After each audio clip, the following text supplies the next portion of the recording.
My name is David Madison, the 14th of March 2020.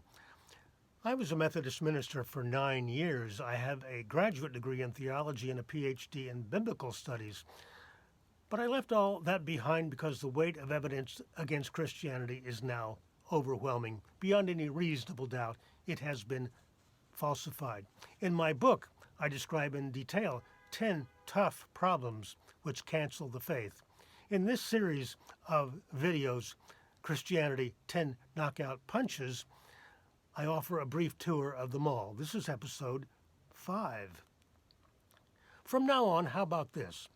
All new Bibles should be expanded to include the Quran and the Book of Mormon. There are just under 2 billion Muslims in the world. How can that many people be wrong about the word of Allah? There are now about 15 million Mormons in the world, roughly on a par with the number of Jews worldwide.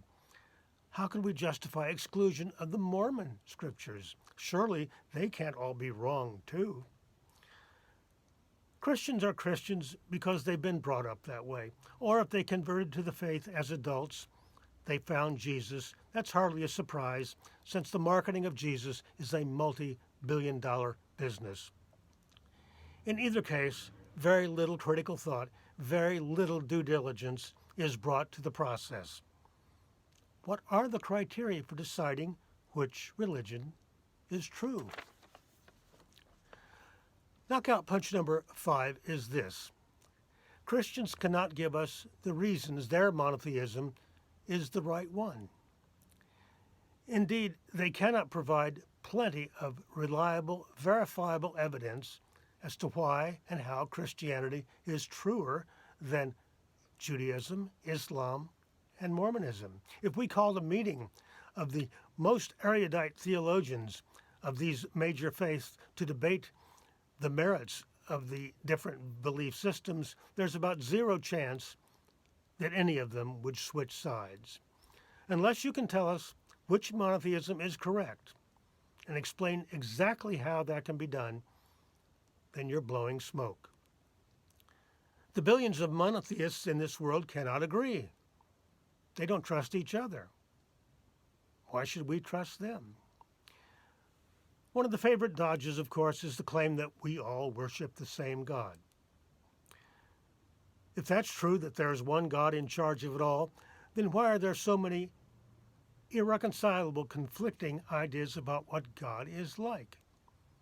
If it's true that they all worship the same God, would the Catholics be willing to elect a Muslim cleric as Pope? And, of course, get this major scandal. There are thousands of contentious Christian brands.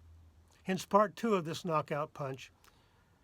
Even champion theologians cannot explain convincingly, with plenty of reliable, verifiable evidence, why and how their brand of Christianity is the right one.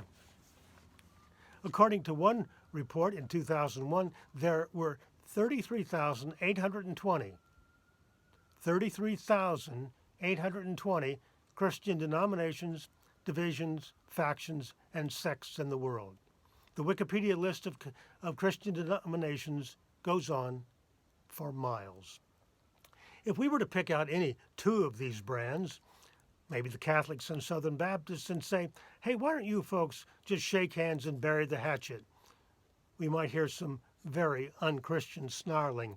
Christians don't mind not getting along.